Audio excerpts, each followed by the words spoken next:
So I'm Mada Ldn, and I think I first started doing music when I was just living on an estate in southeast London, and I think I just really wanted to fit in. I always had a knack for like poems and stuff, and I really liked listening to a lot of rap musicians growing up, like Lauryn Hill.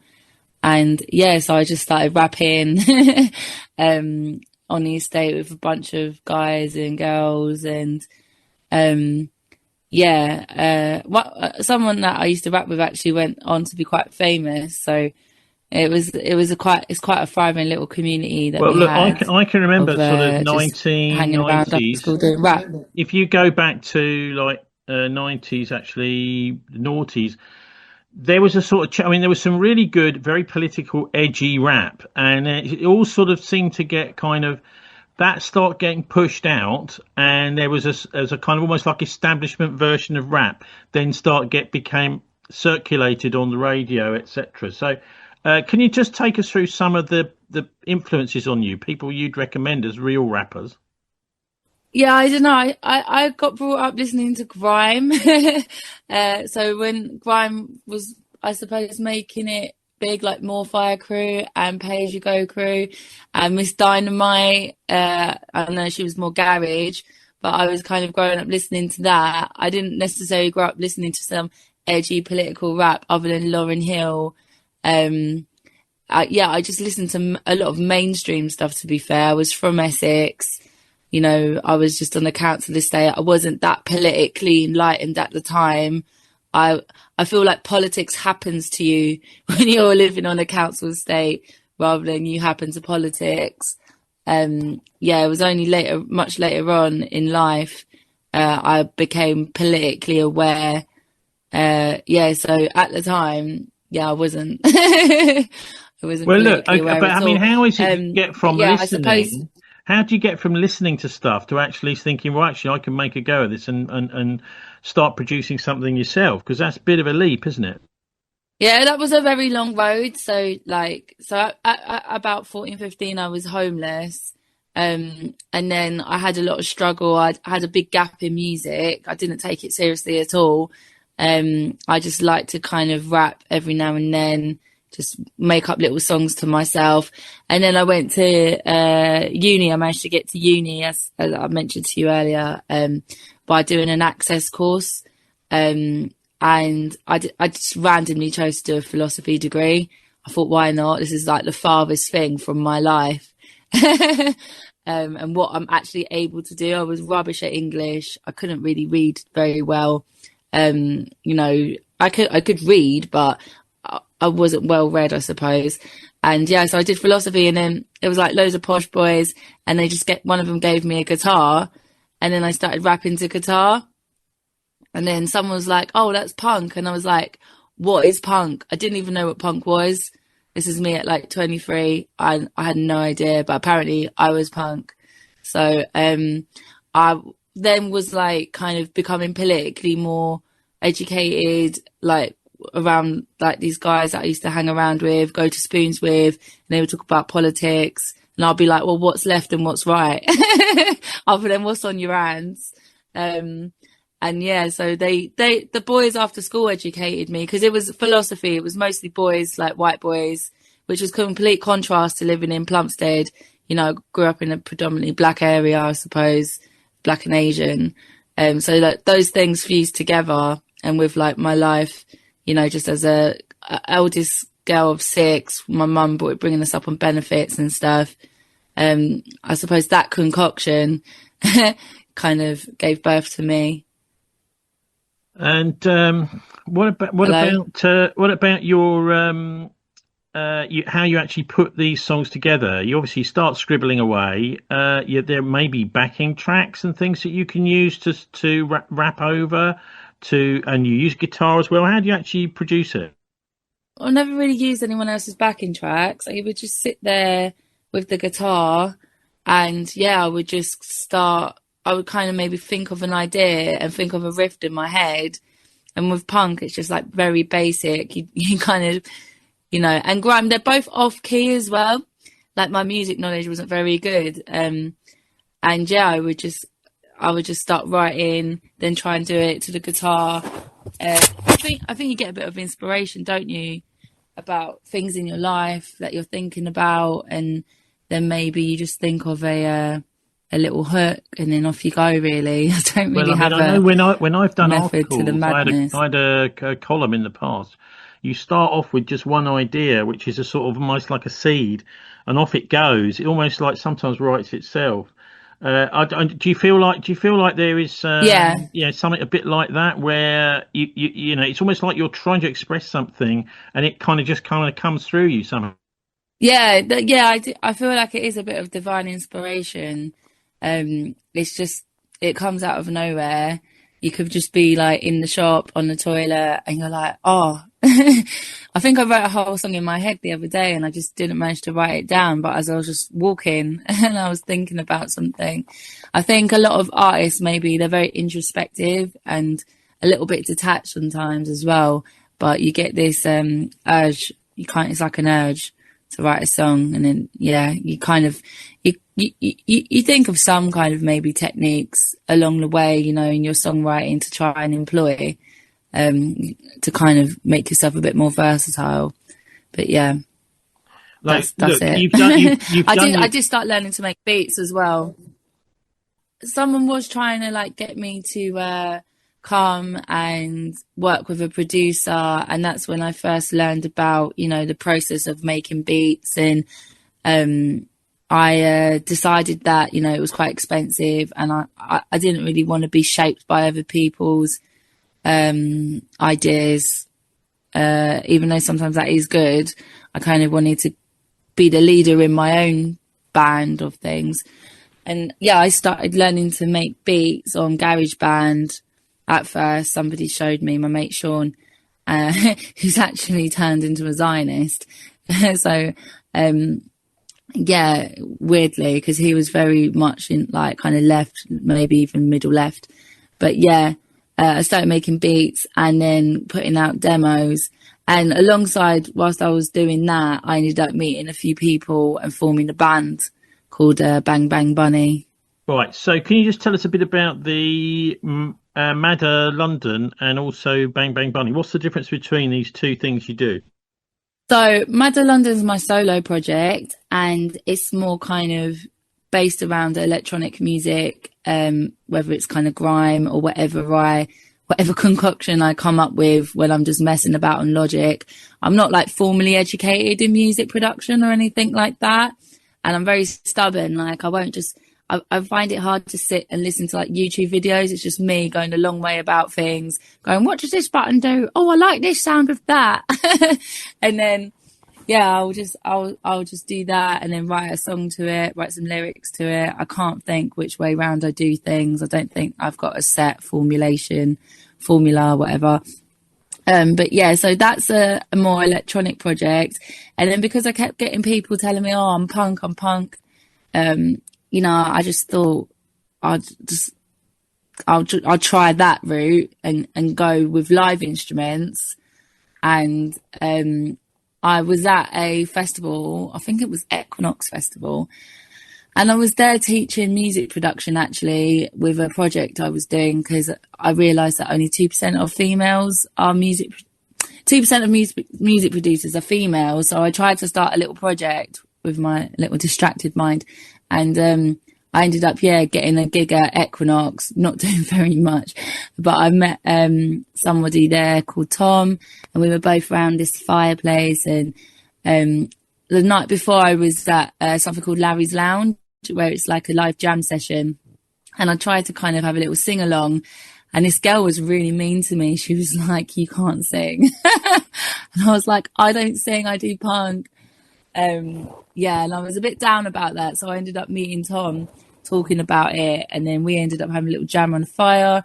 He was just getting over some really hard stuff himself. And then, he started coming to my house and we started like working on ideas, music ideas. And then, I found a drummer and a bass player, and then we went from there and, formed Bang Bang Bunny, which he hated the name, but I was like, but it makes people laugh. Your music is quite, I mean, every time you listen, you hear a bit more of the lyrics and, you figure, right, that's what it is. It's not totally like obvious in your face. It's quite, sort of subtle, really. But I know one thing you do talk about in the song, which is called Shutdown, is 9/11. Now, a lot of people might say, well, what on earth has 9/11 got to do with this whole Palestine business which you're singing about? I suppose it's this idea because it says, oh, it started on 10/7 on 9/11 doing this problem solution thing since way back when. No WMD, just pure freebies. So it's just this idea of contriving a war to go and occupy the land, strip the land of all its versatility, minerals, commodities, and bring it back to, the UK or America to make wealth from it. So I think that Donald Trump the other day was like, we're just going to have Palestine. we're just gonna take it. We're just gonna have it. We're not gonna buy it. There's not going to be anything formal. We're just going to have it. And I was just like, wow, like the nerve of it is just, I can't imagine like that happening to the UK.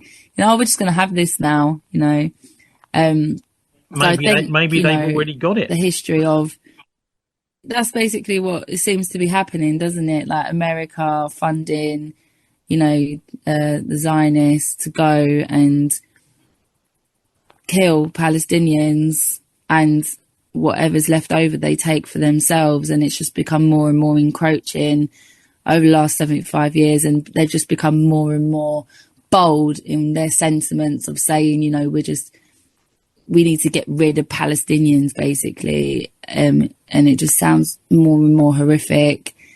Obviously it dips in and out of the news, but it does seem quite like, whether it's contrived or not, the problems of like, the Twin Towers or 10/7, it's a big fat excuse and justification for them to go and carry out their goals, which is to take over Palestine and the rest of the Middle East, rather than say, hold on a minute, maybe we shouldn't be here, or maybe we should stop. Attacking, obviously. I mean, there's so many. Like, no, that's it.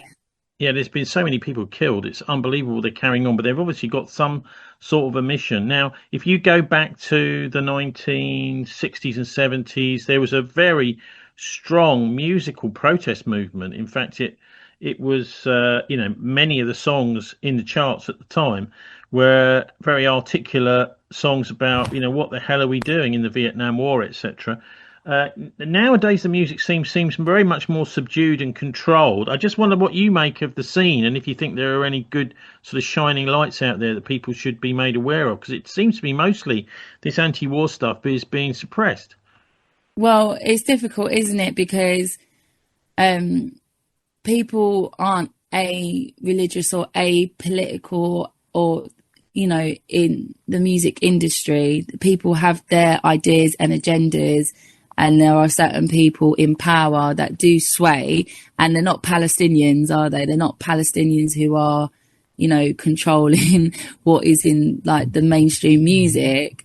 And, I don't have any kind of firsthand experience because I don't have a manager or a record label, but I've seen kind of people speak about some Zionists, but not all, not obviously all, but there are some Zionists in the music industry that may block opportunities to put out pro-Palestinian music. I don't think that's out of the question to suggest. There are also like Jews in the music industry that might be against the Zionist thing and might be happy to put pro-Palestinian stuff forward. I don't know. I don't have like a database on it, but I know that could be a factor in what's going on. And obviously we've got ties with, the UK have got ties with Israel and what they're doing, like very strong ties. Like we gave them that land after we kind of apparently tricked the Palestinians into it, saying, oh yeah, this is going to be your land if you fight off this opposition for us. So, they've got, it's like a Zionist agenda. It doesn't mean it's a Jewish agenda necessarily. to take over that part of the land. So yeah, so obviously when you're trying to put this music out, they're going to be like, you can't say that. That's not with our agenda, you know. So yeah. You doing a philosophy degree or course? What did you do? Yeah, I did philosophy, like Western philosophy. So it's a lot about logic. So so with this song with PalFaction, I feel like because I have had philosophical training, I'm quite good at being a smart ass about things and wording things in a certain way just to push the boundaries, but maybe not be held completely up against the firing wall. So I called it PalFaction. I do know that with this new piece, I don't know, is it a piece of legislation that they're bringing out? They're even saying, even if you allude to supporting power action, which is a bit of a vague piece, really, because that's the bit that's up for debate, isn't it? But, well, I mean, I think what they've done, look, what they've done is they've deliberately confused things.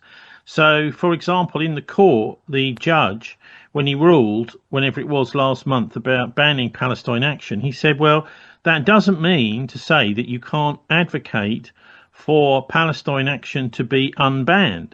Yes, you can, you know, and he said that's an important distinction to make.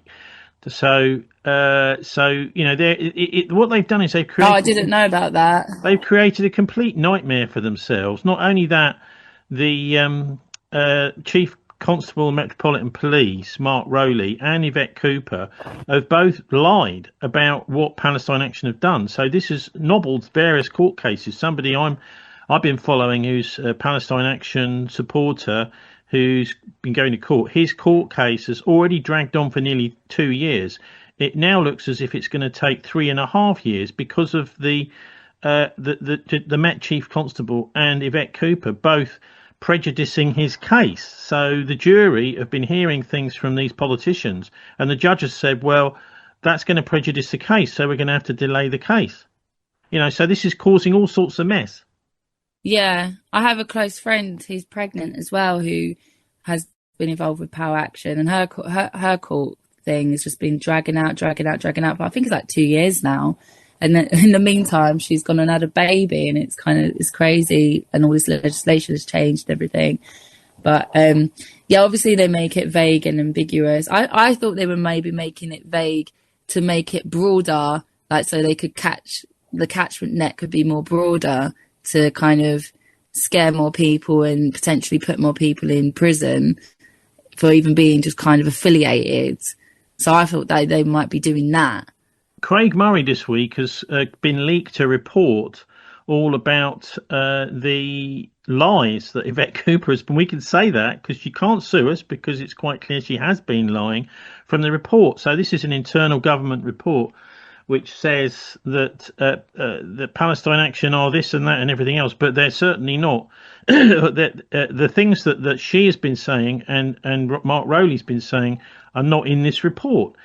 So the report really is saying, well, Palestine Action is actually a non-violent protest action group, not a violent group.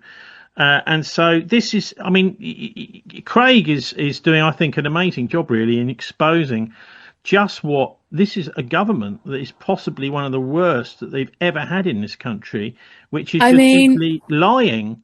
It's difficult because sometimes, I mean, like, even if they were a violent action group, like, I'm not sure I'm completely like, oh my God, they're violent. Like, how violent is the state? Like, you can't always be non-violent towards a violent state.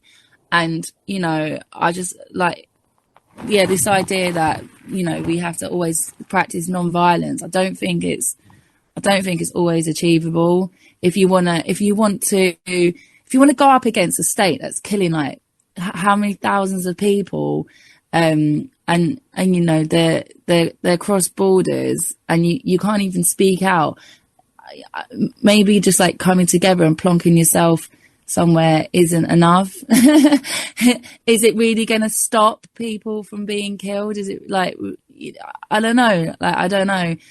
Yeah. Well, so they're doing more than that. Eggshells. I feel like we're so far back in the oppression. To be fair to Palestine Action, they're doing a lot more than that. They're actually closed down a lot of these factories in the UK. They've done what they reckon is hundreds of millions of pounds worth of damage to the arms industry Yeah, that yeah, we've yeah. I got know, here in I know. Britain. I'm just saying that. That you don't need to like attack people in order to shut these factories down. I suppose that's their point, and I think they're quite clear about that.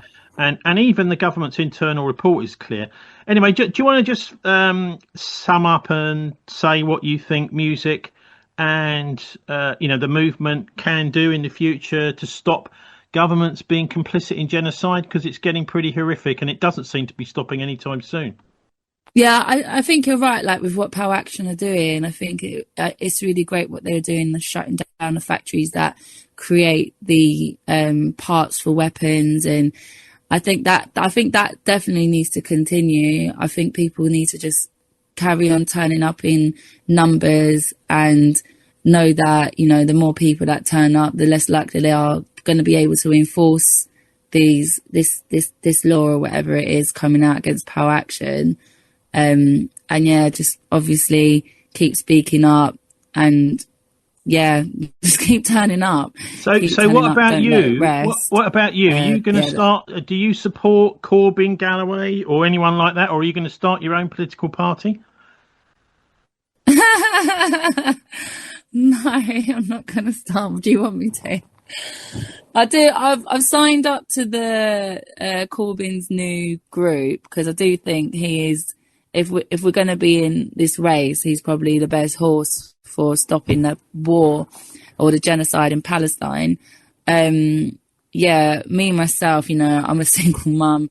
I've got 2 kids. I wrote this song because I felt like that was the best I could do with what, the cards I've been dealt with without myself facing a jail term and maybe my kids being compromised in the situation. So yeah, I'm not going to be starting my own political party though, bless you. No, but are you sure? Look, so what have you got to say to people who do vote, and because a lot of us don't, but who do vote, and they're thinking, God Almighty, who can I vote for? Because it's a little bit of a conundrum, isn't it? I haven't voted in a while because, yeah, there's not been a candidate that I've wanted to vote for. I mean, Keir Starmer's turned out to be really not great. I mean, and I think it's difficult because people pin all their hopes on what I would say is one puppet, and politics is very complex and it's wrapped up with economics. I think put the power back within, the communities and each other, make conscious decisions about where you're putting your money, like put your money where your mouth is, because economics has a huge sway and impact on political decisions. And I think that's where you can best cast your vote in what you buy, perhaps. And yeah, I don't know really what else to say on that. Well, look, no, I mean, that's perfectly fair. The other thing is you can do that all the time. You don't just get to do it once every 4 years. Anyway, whereabouts can people find and follow you, Mada? My new track, PalFaction, is only on YouTube at the moment because I kind of stole Skepta's beat and he wasn't getting back to me, and this track was a really good track and I didn't have time to create a whole new beat. So that's only on YouTube. So it's Mada Ldn, MADALDN, PalFaction, or I'm on Spotify as well, and also under my band Bang Bang Bunny for the more kind of heavier punk metal. We've even got like a punk dancehall track about environmental issues called Fish. So that's where we are. Okay, and what about any gigs coming up? Yeah, I have a gig coming up on the 30th in Gravesend. It's a Kent G-Town festival supporting Wiley and Scorcher, but they've actually said to me that I can't play the PalFaction track because of the politics of the council. So yeah, that one's out my hands. So, Mada Ldn, thanks very much for joining us. Thanks, Tony. Bye.